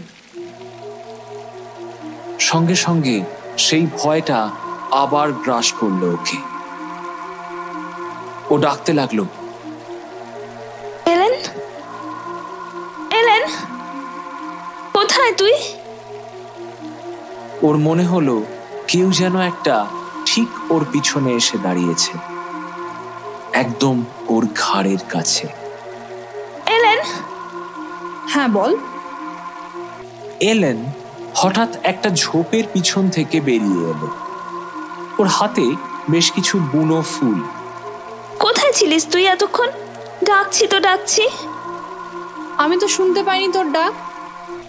এই তো কিছু রিডস তুললাম ঘরে রাখবো বলে। আমার মনে হয় জলের আওয়াজে আমি শুনতে পাইনি। যাই হোক, আমি এবার ফিরবো। তুই কি থাকবি এখানে? আমাকে আবার ডিনারের ব্যবস্থা করতে হবে। না, আমি থাকবো না এখানে, তোর সাথে আমি যাব। জ্যানেট বুঝলো ওর আচরণে এলেন বেশ একটু বিরক্তই হচ্ছে, কিন্তু ও ওকে কিভাবে বোঝাবে যে সত্যি ও এসব দেখছে আর শুনছে।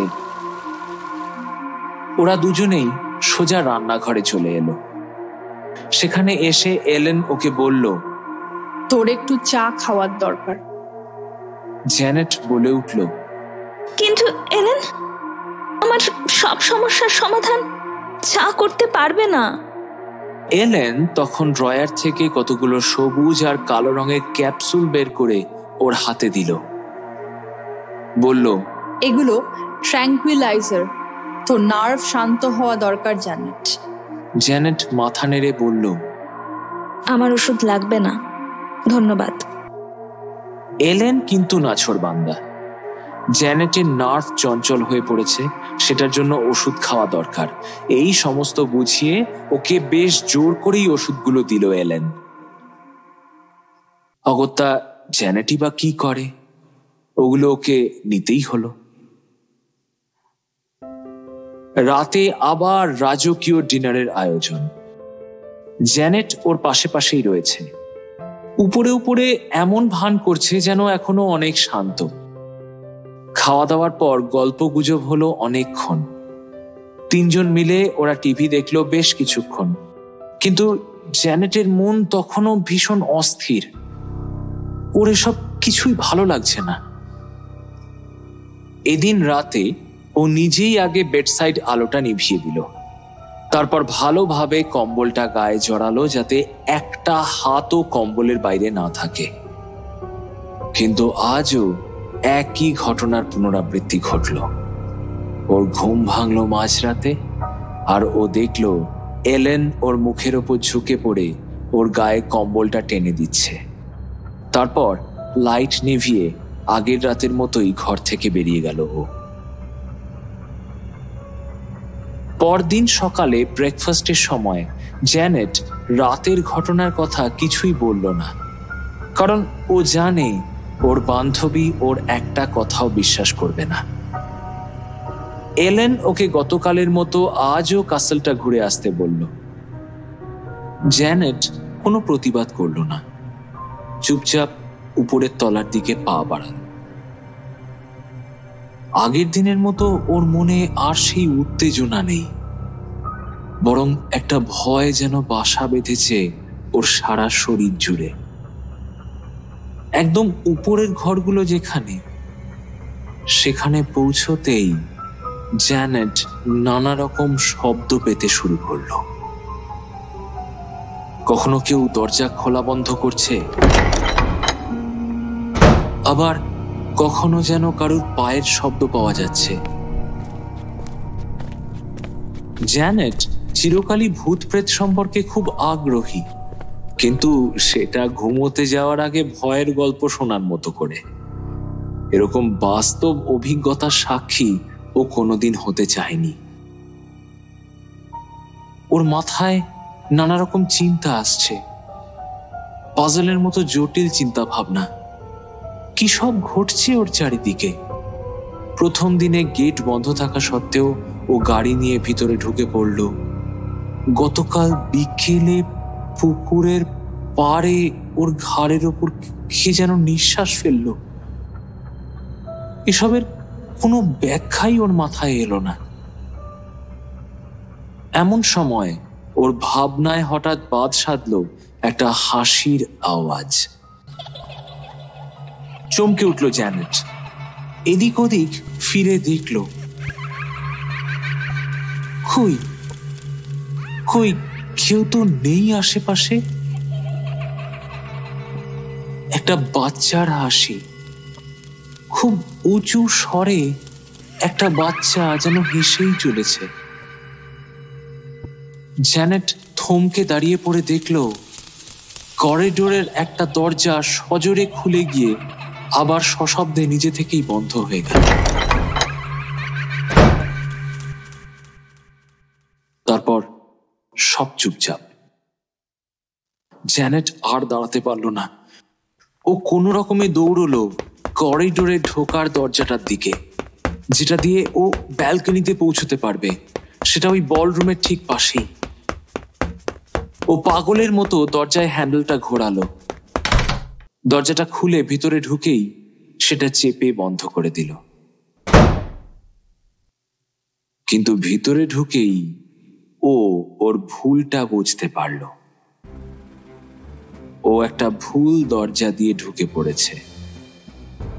এটা কোনো ব্যালকনি নয়, যে জায়গাটায় ও এসে পড়েছে সেটা একটা সরু প্যাঁচানো সিঁড়ির মাথা, পাশে মোটা পাথুরে দেওয়াল। ও আবার দরজাটা খুলে বাইরে আসার জন্য দরজার নবটা ঘোরালো, কিন্তু দরজাটা কিছুতেই খুলল না। জ্যানেট এতটাই আতঙ্কিত হয়ে পড়ল যে ভয় ওর কান্নাও আটকে গেল গলার কাছে। ঠোঁট গলা সব শুকিয়ে কাঠ। এই সিঁড়িটা দিয়ে নিচে নামা ছাড়া আর অন্য কোনো পথই ওর কাছে খোলা নেই। ও এটাও জানে না যে এরকম অন্ধকারে সিঁড়ি বেয়ে নিচে নেমে ও কোথায় গিয়ে পড়বে। একটা ফোপানির মতো কান্না বেরিয়ে এলো ওর মুখ দিয়ে। তাও ও নিচে নামতে লাগলো। জায়গাটা এতটাই অন্ধকার যে 4-5টা সিঁড়ি নামার পর আর কিছুই দেখা যাচ্ছে না। তাও কষ্ট করে কোনো মতে একদম তলাটায় নেমে এসে অন্ধকারেও ঠাহর করতে পারল সেখানে আরেকটা দরজা রয়েছে। কিন্তু ওর অবস্থা সঙ্গীন। উপরে একটা বন্ধ দরজা আর নিচে আরেকটা বন্ধ দরজা। দুটোর মাঝখানে বন্দী হয়ে রয়েছে জ্যানেট। এমনকি ও এটাও জানে না নিচের এই দরজাটার ওপারে কি আছে। হঠাৎ ও উপরের দরজার লকটায় একটা ক্লিক শব্দ শুনতে পেল। জ্যানেটের হঠাৎ প্রচন্ড ভয় করল। কে আসছে উপর থেকে? ও ভয়ে দিক বিদিক জ্ঞান শূন্য হয়ে নিচের দরজাটার মধ্যে হাত দিয়ে ধাক্কা দিতে আরম্ভ করলো আর প্রাণপণে চিৎকার করতে লাগলো। ও শুনতে পাচ্ছে সিঁড়িটা দিয়ে কেউ একটা নেমে আসছে। না না না, এলেন এলেন, না না না না, এলেন, জ্যানেট। কিন্তু নেমে আসা মানুষটার গলা পেয়ে ও আশ্বস্ত হলো। সিঁড়ি দিয়ে নেমে আসছে এলেন। জ্যানেট, জ্যানেট, ফর হেভেন্স সেক, এটা আমি তোর দরজা ঝাঁকানোর আওয়াজ পেয়ে নেমে এলাম। আমি তোকে সাবধান করতে ভুলে গেছি যে এই সিঁড়ির দরজার লকটা খারাপ। তুই বাঁচালি আমায়।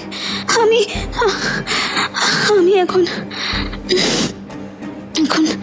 ঠিক আছি। কিন্তু কিন্তু আমি তো উপরের দরজায় ধাক্কা দিইনি এলেন। আমি এই দরজায় ধাক্কা দিয়েছি, আর ততক্ষণে তো তুই নেমেই এসেছিস।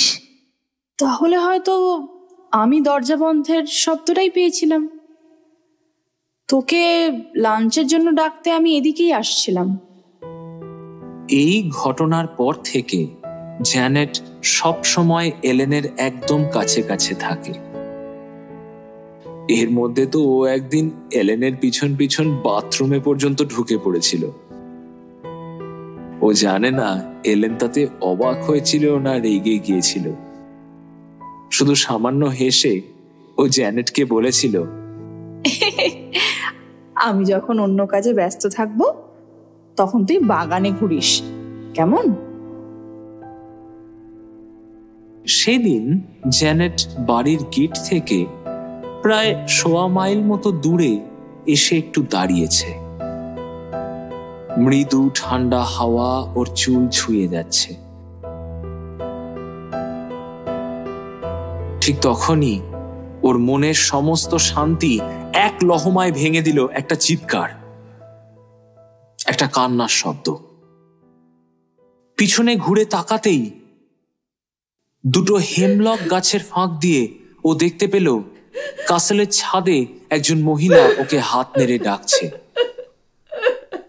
চোখে ভালো দেখতে না পাওয়ায় দূর থেকে ও বুঝতে পারলো না মহিলাটা কি, কিন্তু তারপরেই ও এলেনের গলা পেল। জ্যানেট, জ্যানেট, তাড়াতাড়ি আয়, রবি পড়ে গেছে, তাড়াতাড়ি আয়। পড়ি কি মরি করে জ্যানেট ছুটলো বাড়ির দিকে। দরজার সামনে এসে ও এলেনকে দেখতে পেয়ে হাঁপাতে হাঁপাতে জিজ্ঞেস করলো, কি কি হয়েছে এলেন? কি হয়েছে? কি হয়েছে রবির? কি ব্যাপার জানেট? তুই তুই যে আমায় ছাদ থেকে ডাকলি, আর আমিও তো শুনলাম তুই আমাকে ডাকছিস। না, আমিও তো তোকে ডাকিনি। কথা শেষ করে দুজন দুজনের দিকে তাকিয়ে রইল। কেউ আর কোনো কথা বলল না। তারপর নীরবতা ভেঙে এলেন বলল, এতদিন তুই দেখছিলিস, শুনছিলিস, আর এখন আমিও এসব শুনতে পাচ্ছি। রবি ঘরে আসার পর এলেন ওকে সব কথা খুলে জানালো, কিন্তু রবি কিরকম একটা গোল গোল চোখ করে হঠাৎ হাসিতে ফেটে পড়ল। তারপর বলল, হ্যাঁ না, please don't be ridiculous, don't be ridiculous, please. তোমরা এরকম বোকার মতো কথা বলো না, প্লিজ প্লিজ। ওর প্রাণ খোলা হাসিতে বরফটা যেন একটু হলেও গলল। ওরা তিনজন খুব হাসলো। তারপর নানান গল্প গুজবে ডুবে গেল। এলেন ওদের জন্য সেই বিখ্যাত দুধ চাটা বানিয়েছে, সাথে বিস্কিট আর কেক। এত সব খাওয়ার পর জেনেটের দুপুরের খিদেটা একদম মরে গেল। খাওয়া দাওয়া শেষে রবি আবার নিজের কাজে ফিরে গেল। তারপর আরো প্রায় 10 মিনিট মতো এলেন আর জেনেট অনেক অনেক গল্প করলো, কিন্তু আড্ডার মেজাজটা যেন ধীরে ধীরে কোথায় মিলিয়ে যাচ্ছে। আর মুহূর্তের মধ্যেই ওদের গ্রাস করছে একরাশ অজানা ভয়। ওরা দুজনেই কিছুক্ষণ কথা খোঁজার চেষ্টা করলো, কিন্তু কি যে বলবে বুঝতে না পেরে চুপ করে খালি চায়ের কাপগুলোর দিকেই তাকিয়ে রইল। তারপর এলেন হঠাৎ মাথা তুলে ওকে জিজ্ঞেস করলো, ভূত প্রেত সম্পর্কে তুই কি জানিস জানেট? মানে সিরিয়াসলি, কোনো বইয়ের ভূতের গল্পের কথা কিন্তু আমি বলছি না। আমি কিচ্ছু জানি না রে। আমি অনেক কিছু পড়েছি এসব নিয়ে, কিন্তু সেটা বাস্তব অভিজ্ঞতা থেকে একদম আলাদা। আমি এখানে আসার আগে ভেবেছিলাম থ্রিলিং কিছু অভিজ্ঞতা হবে, কিন্তু তারপর যা যা ঘটলো তাতে আমি সত্যিই খুব ভয় পেয়েছি। সারা জীবন এরকম একটা কাসেলের স্বপ্ন দেখেছি যার মধ্যে রহস্যের গন্ধ থাকবে, কিন্তু এখন দেখছি রহস্য রোমাঞ্চের পরিবর্তে এখানে শুধু ভয়ই আছে। চিলিং ফিয়ার বলতে যা বোঝায় ঠিক তাই। আমার আর একদম ভালো লাগছে না রে এখানে। এলেন উদ্বিগ্ন হয়ে জিজ্ঞেস করলো, তুই কি চলে যাওয়ার কথা ভাবছিস জানেট? আমি যে একদম একা হয়ে যাব। তুই তো জানিস রবি সারাদিন বাইরেই কাজ করে কাটায়। জেনেট হালকা হেসে ওর বান্ধবীর হাত ধরল, বলল, আমি আমাদের বাড়ির দুধওয়ালা, পেপার কাকু, কাজের লোকজন সবাইকে 1 মাসের জন্য ছুটি দিয়ে এসেছি। দুধ পেপার সব বন্ধ করে দিতে বলেছি 1 মাসের জন্য। সুতরাং আমি তোকে ছেড়ে এক্ষুনি কোথাও যাচ্ছি না। কথাটা শুনে এলেনের স্বস্তির নিঃশ্বাস পড়ল। আরো 1 সপ্তাহ কেটে গেল। এখন রাতে ঘুমানো বা বাথরুমে যাওয়া ছাড়া 2 বান্ধবী সব সময় একসাথেই থাকে। জ্যানেট আর এলেনকে বলে না যে প্রতি রাতে এলেনের মতোই দেখতে কেউ একজন এসে ওর গায়ে কম্বল দিয়ে দেয় আর আলোটা নিভিয়ে দিয়ে যায়। সারাদিন ওরা রান্না করা, বাসন মাজা, ঘর গোছানো এইসব নিয়েই ব্যস্ত রাখে নিজেদের। এলেন একদিন জ্যানেটকে বলল যে জ্যানেট যে এরকম সারাদিন ধরে কাজ করে এটা ওর খুব খারাপ লাগে। এখানে তো জ্যানেট শুধু কাজ করতে আসেনি, ঘুরতে এসছে। ওর তো চারপাশটা ঘুরে দেখা উচিত। এত সুন্দর জায়গা, অথচ ঘরে বসেই ওর সব দিন কেটে যাচ্ছে। এলেনও এর মধ্যে আর কিছু অলৌকিক শব্দ শুনতে পায়নি বা কিছু দেখেনি, তাই মনটাও আগের থেকে অনেক হালকা হয়েছে। জ্যানেটও এলেনের কথায় একমত। সত্যি এত সুন্দর কান্ট্রি সাইডে এসে ও একবারও গাড়িটা নিয়ে বেরোয়নি। এলেনের কথায় ও সম্মতি জানালো, বলল, তোদের ছাদে একটা সূর্যঘড়ি আছে না, ভাবছি ওটা একবার দেখে আসি। আর ছাদ থেকে চারপাশটা দেখতেও বেশ লাগে। এই বলে জ্যানেট ছাদে চলে এলো। ছাদটা মার্বেলের রেলিং দিয়ে ঘেরা। ছাদের ডান দিক দিয়ে রয়েছে একটা সূর্য ঘড়ি বা সানডায়াল। ওটার কাছে যেতেই ওর হোঁচট লাগলো একটা শ্যাওলা ধরা পাথরের স্ল্যাবে। নিচু হয়ে ও আঙ্গুলটা চেপে ধরল। ভীষণ ব্যথা লেগেছে। ও মা গো, ও মা।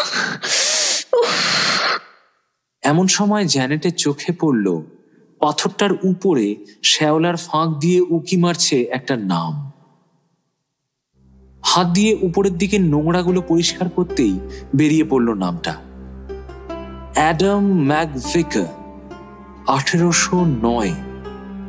এলেন বলেছিল কাসলটা নাকি ওই সালেই তৈরি। এটা জ্যানেট ভাবল, অ্যাডাম ম্যাকভিকার এ আবার কে?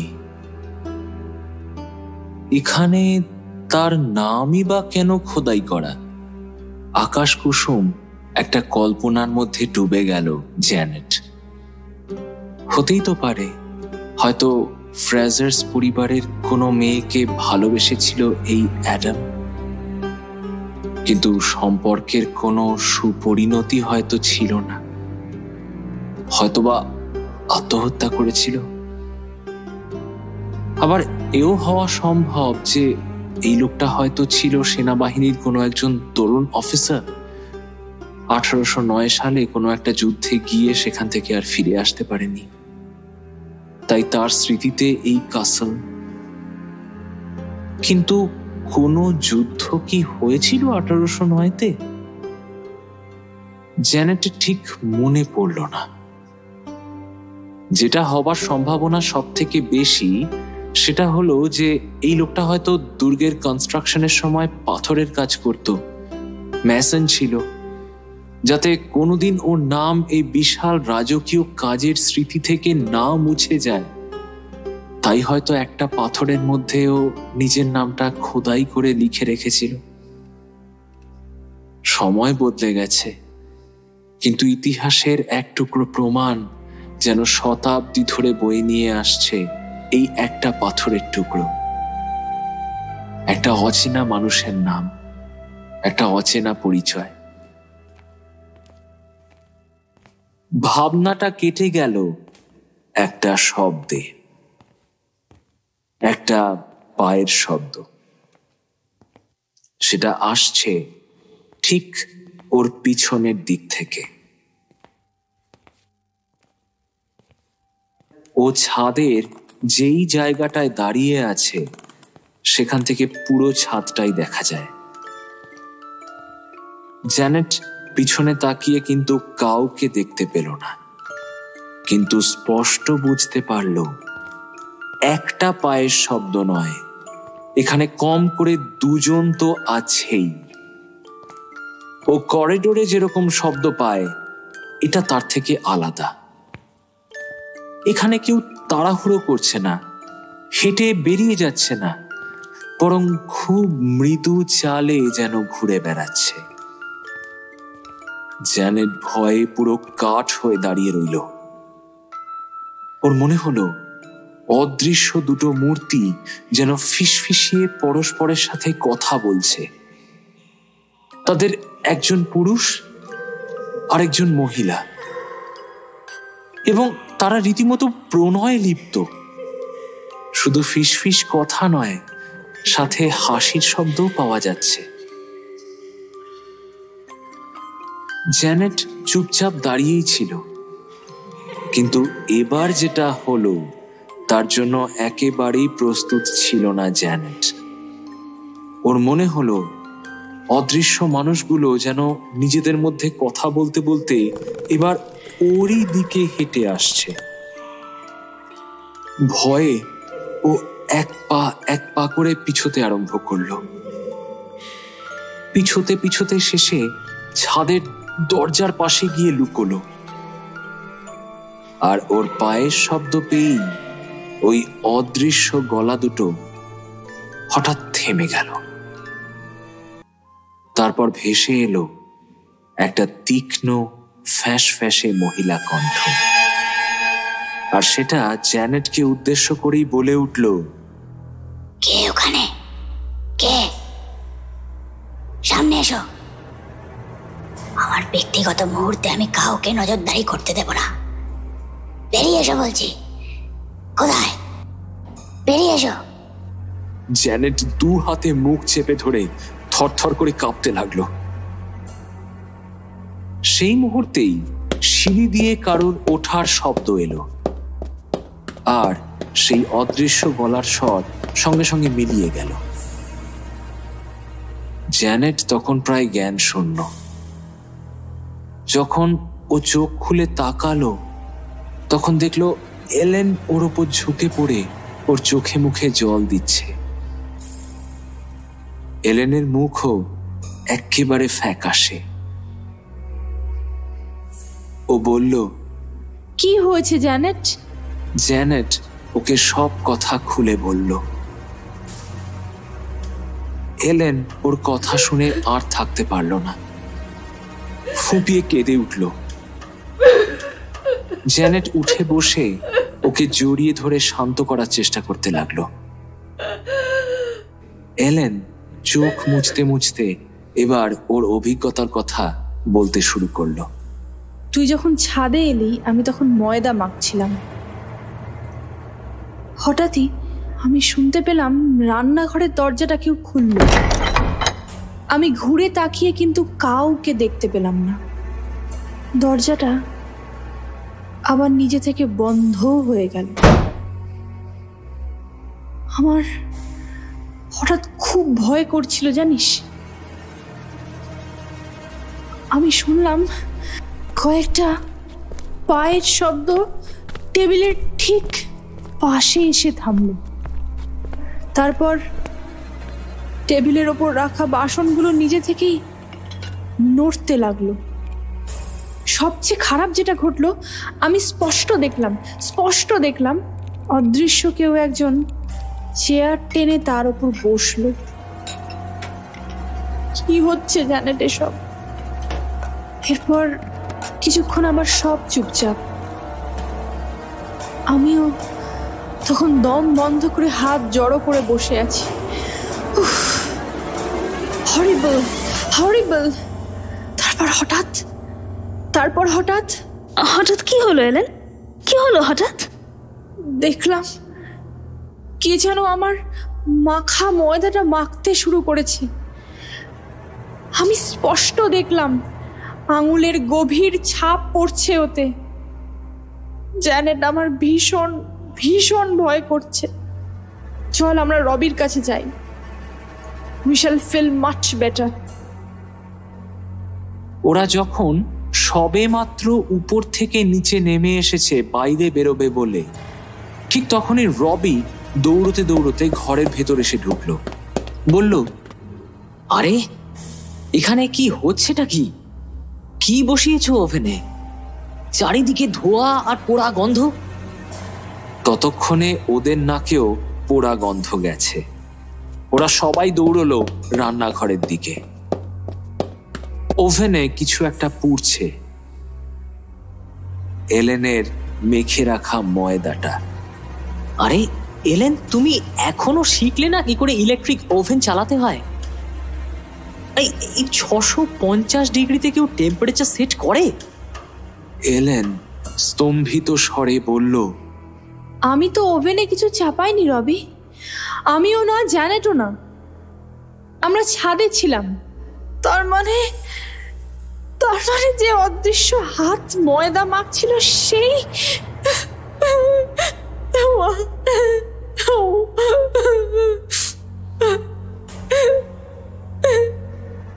রবি এলেনকে জড়িয়ে ধরে বিরক্ত হয়ে জ্যানেটের দিকে তাকালো।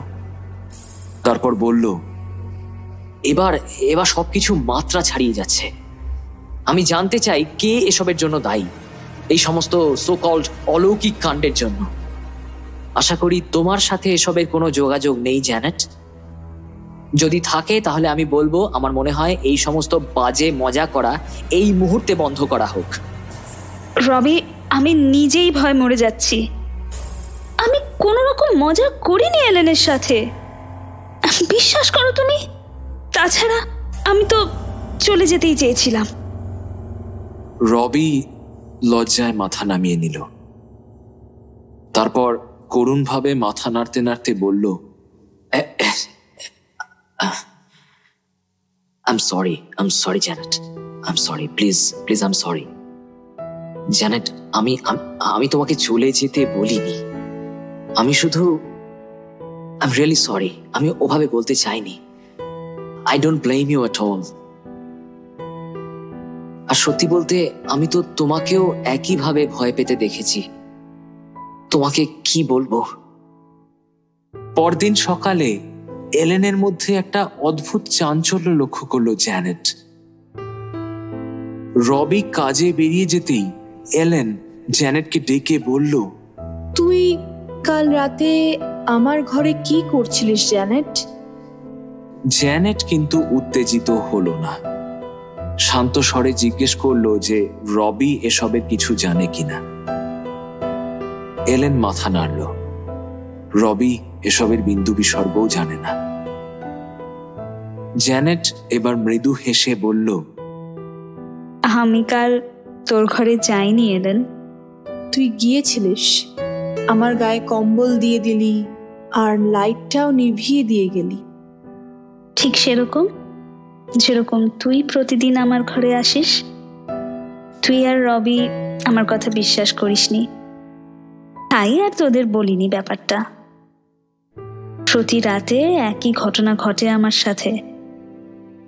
আর কোনো কথা না বলে ওরা চুপচাপ ব্রেকফাস্ট সেরে নিয়ে যে যার কাজে লেগে পড়ল। এলেন রান্নাঘরের কাজে হাত দিল আর জ্যানেট গেল নিজের ঘরে।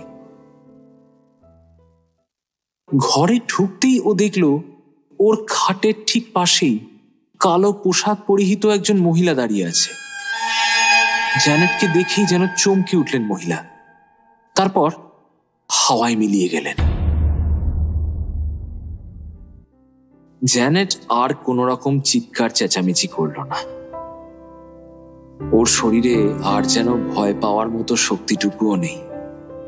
কি হবে চিৎকার করে? ও বিছানায় গিয়ে গা এলিয়ে শুয়ে পড়ল।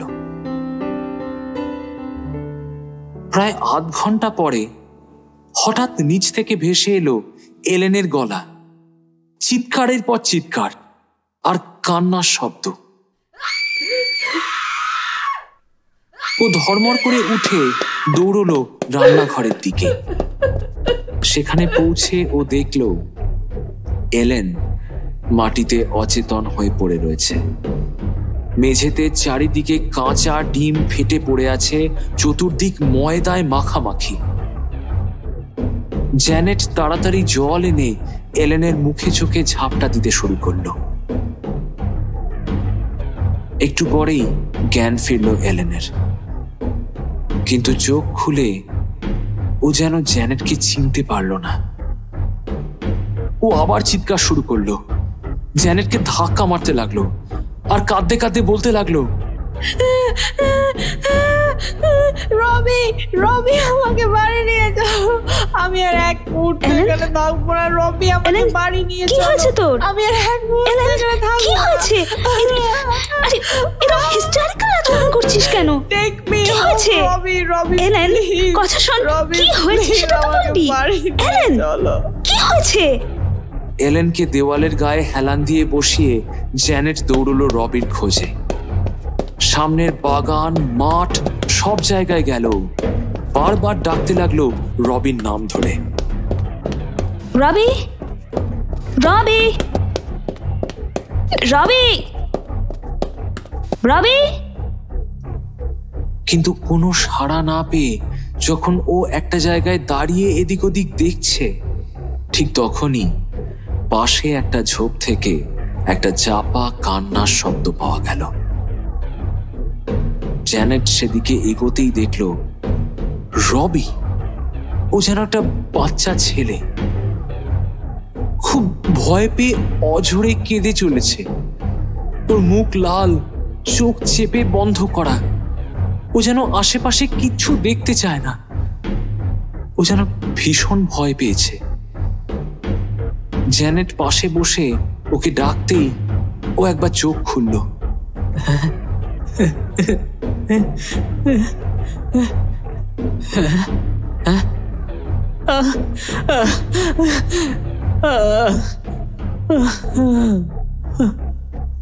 তারপরেই জ্ঞান হারালো। এরকম অবস্থায় কি করবে বুঝতে না পেরে জ্যানেট গ্রামেরই একজন ডাক্তারকে ডেকে পাঠালো, ডক্টর স্ট্র্যাটহন। এছাড়াও ওখানকার বেশ কিছু পরিচিত লোক এলো ওদের বাড়িতে। ডাক্তার জ্যানেটের মুখ থেকে সব কথা সবিস্তারে শুনে বললেন, পুরো ব্যাপারটা খুব আশ্চর্যের। এই ক্যাসেল সম্পর্কে আজ অব্দি এরকম কথা তো কেউ বলেনি। কোনো গুজবও কোনোদিন ছিল না ক্যাসেল নিয়ে। কিন্তু এলেন আর রবি কিছু একটা দেখে তো নিশ্চয়ই খুব ভয় পেয়েছে, না হলে এতটা শখ পেত না। আমি এক কাজ করি, আমি বরং মালিক মানে ওই ফ্রেজারদের সঙ্গে একটু যোগাযোগ করি, ওদের ডেকে নিই। আর এখন আমি গিয়ে একজন নার্সকে পাঠিয়ে দিচ্ছি। তুমি মা একটু খেয়াল রেখো, হ্যাঁ, একটু ওদের খেয়াল রেখো। পরদিন সকালে এলেন অনেকটা ধাতস্থ হয়ে উঠে বসল, কিন্তু রবি আরো অসুস্থ হয়ে পড়েছে। কারোর দিকে তাকাচ্ছে না, কথা বলার কোনো শক্তি নেই ওর মধ্যে। সারা গায়ে একটা প্রচন্ড কাঁপুনি। জ্যানেট এসে বসেছিল এলেনের পাশে। এলেন ওকে দেখতে পেয়ে কোনো রকমে ধীরে ধীরে উঠে বসল। জ্যানেট ওর হাত ধরে বলল, কি দেখেছিস এলেন? আমাকে বল, দেখবি? আমাকে বললে অনেকটা হালকা লাগবে। এলেন একটা দীর্ঘশ্বাস ফেলে বলতে শুরু করলো, অলরাইট, আমি তোকে সব বলছি। তোর মনে আছে তুই আমাকে রান্নাঘরে রেখে ওপরে চলে গেলি? কাজ করতে করতে ওভেন থেকে একটা ট্রে বের করার জন্য আমি একটু কিছুক্ষণের জন্য নিচু হয়েছিলাম। হঠাৎই পিছন থেকে একটা মহিলা কণ্ঠ যেন আঁতকে উঠল। পিছন ফিরতেই দেখলাম একটা মহিলা আমার দিকে তাকিয়ে আছে। মহিলাটা বলল, ভূত, এটা একটা ভূত। আর তার সাথে সাথেই কয়েকটা মূর্তি যেন কুয়াশার ভেতর থেকে বেরিয়ে এলো। 4 জন মহিলা। এরপর দরজা ঠেলে ভেতরে এলো আরো 3 জন লোক।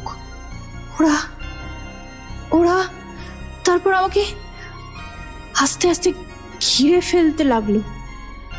রাগে যেন ফুঁসছিল ওরা, যেন আমি অনধিকার প্রবেশ করে ফেলেছি। ওদের হিংস্র চোখগুলো দেখে আমি এত ভয় পাচ্ছিলাম যে কি করব বুঝতে না পেরে ডিম, ময়দা, সামনে যা ছিল সবকিছু ছুটতে শুরু করলাম। ওরা বিচিত্র গলায় আকাশ বাতাস বিদীর্ণ করে চিৎকার করছিল। আমি নিজের সমস্ত কন্ট্রোল হারিয়ে কেমন যেন হিস্টেরিক আচরণ শুরু করলাম। আমি কাঁদতে কাঁদতে হঠাৎ হাসতে শুরু করলাম। দেখলাম মূর্তিগুলো ধীরে ধীরে হাওয়ায় মিলিয়ে গেল।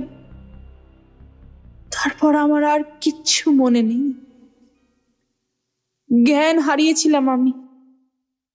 জ্যানেট, আমি বাড়ি যেতে চাই। রবি সুস্থ হলেই আমরা এখান থেকে চলে যাব। ইতিমধ্যে ফ্রাজার্সদের খবর দেওয়া হয়েছে। পরদিন ভোরবেলাতেই মিস্টার ও মিসেস ফ্রাজার এসে পড়লেন। সাথে মিসেস ফ্রাজারের এক ভাইও এসেছেন। তিনি একজন রোমান ক্যাথলিক পাদ্রী। তার নাম ফাদার হোয়াইটল। বাড়িতে ঢুকতে ঢুকতেই তিনি গম্ভীর গলায় বললেন, সমস্ত প্রেতই আসলে অতৃপ্ত।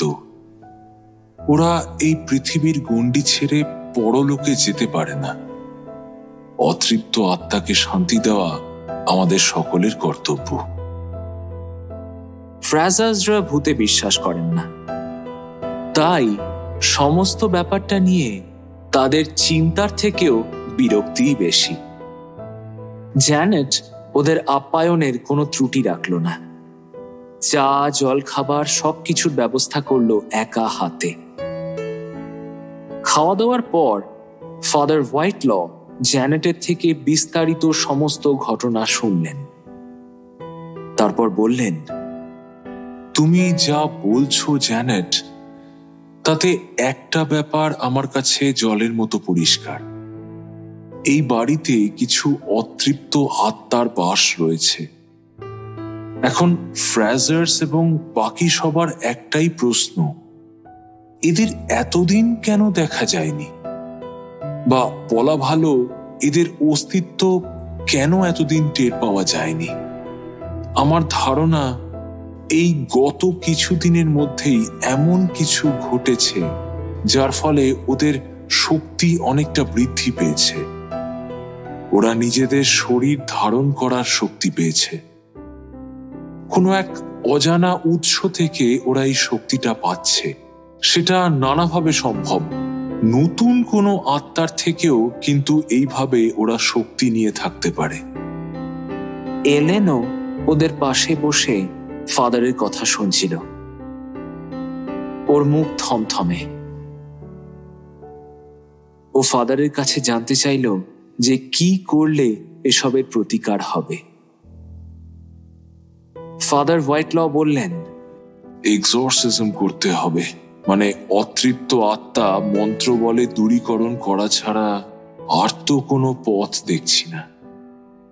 কথা শেষ হওয়ার মুহূর্তেই একজন পোস্টম্যান এসে ঢুকল। একটা চিঠি এসেছে এলেনের নামে। মিস্টার ফ্রাজার সেটা নিয়ে এসে এলেনের হাতে দিলেন। জ্যানেট কোনোদিন এক্সরসিজম দেখেনি, তাই ওর মনে এখন একটা কৌতূহলের ঝড়। ও খুব চায় সবার জীবনে শান্তি ফিরে আসুক। কি যে হচ্ছে এখানে! কিন্তু হঠাৎই জ্যানেটের চোখ পড়ল এলেনের দিকে।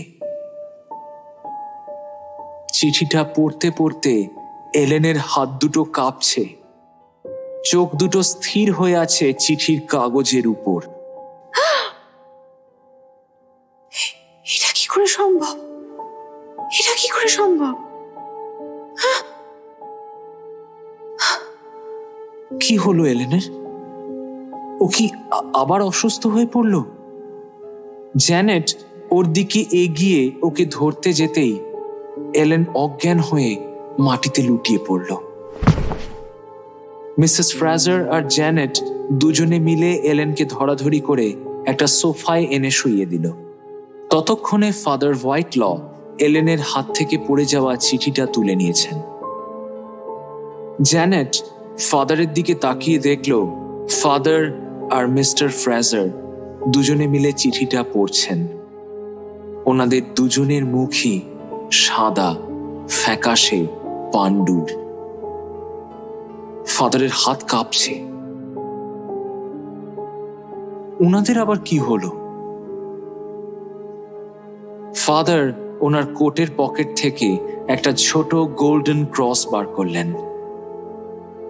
তারপর সেটা হাতে ধরে উনি জ্যানেটের দিকে চিঠিটা এগিয়ে দিলেন। চিঠিটা হাতে নিয়ে জ্যানেট দেখল চিঠির হাতের লেখাটার সাথে ও খুবই পরিচিত, কিন্তু এক মুহূর্তের জন্য ও মনে করতে পারল না ওটা কার হাতের লেখা। ও চিঠিটা পড়তে আরম্ভ করল।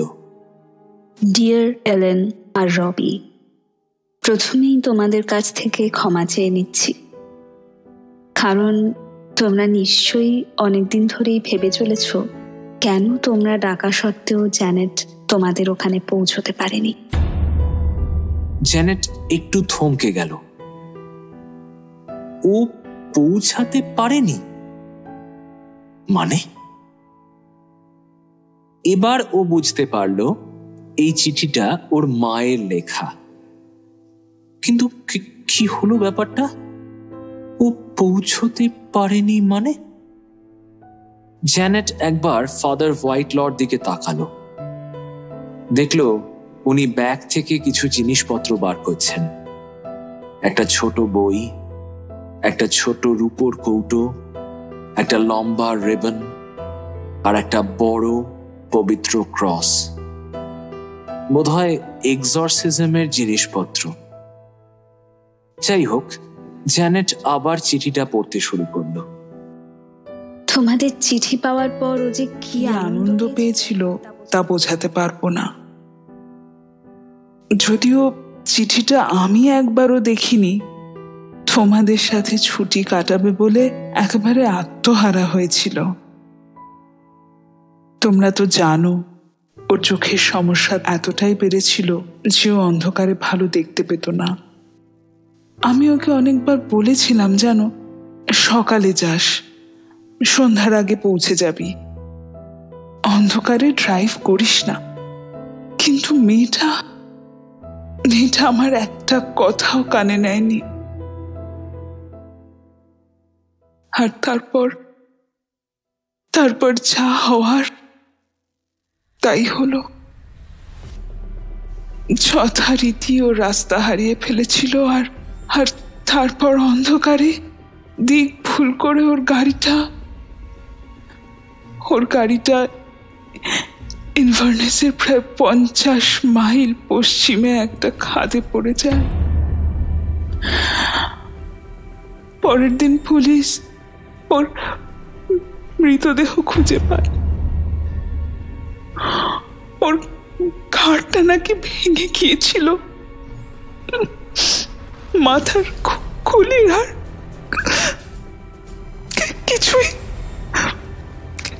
কিছুই অবশিষ্ট ছিল না।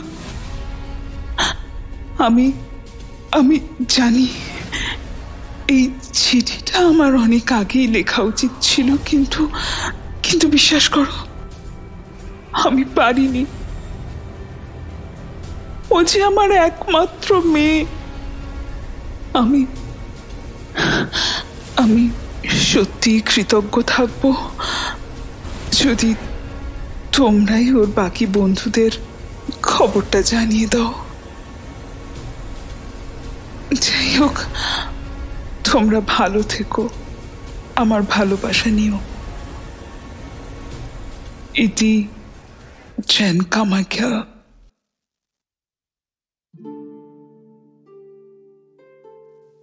জ্যানেটের হাত থেকে চিঠিটা পড়ে গেল। ফাদার হোয়াইটল ততক্ষণে এক্সরসিজমের মন্ত্র পড়তে শুরু করেছেন। জ্যানেট শুনতে পেল ফাদার বলছেন,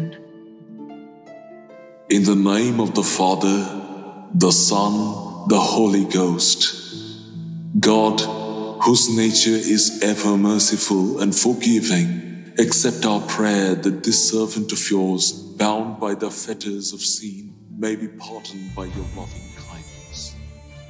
I command you,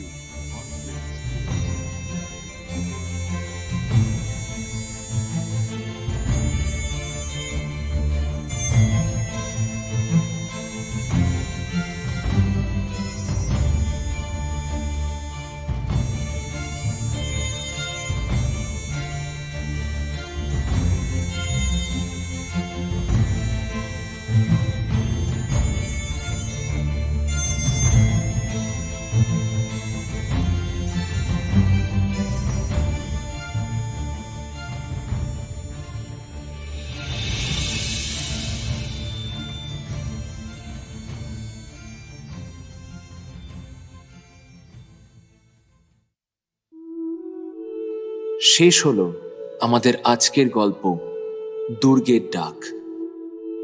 গল্পের অনুবাদ স্বাগতা সাহা। গল্পের প্রোডাকশন ও সাউন্ড ডিজাইন আমি শীর্ষেন্দু ভৌমিক। জ্যানেট এবং তার মায়ের চরিত্রে সায়ন্তনী রায়। এলেন এবং ছাদের জনৈক অশরীরী মহিলার কণ্ঠে স্বাগতা সাহা। গল্পের কথক রবি, ডাক্তার, পাদ্রী এবং গল্পের সূত্রধর আমি শীর্ষেন্দু ভৌমিক। গল্পটি আপনাদের কেমন লাগলো তা অবশ্যই আমাদের কমেন্ট করে জানাতে ভুলবেন না। আমাদের গল্প ভালো লাগলে লাইক করুন, শেয়ার করুন, আর আপনি যদি আমাদের চ্যানেলে আজ প্রথমবার এসে থাকেন তাহলে প্লিজ সাবস্ক্রাইব করুন। সামনের রবিবার ঠিক সন্ধ্যে 6টায় ভেল অফ টেলস আবার ফিরে আসবে আর একটি বিশেষ গল্প নিয়ে। শুনতে ভুলবেন না। ভালো থাকবেন। ধন্যবাদ।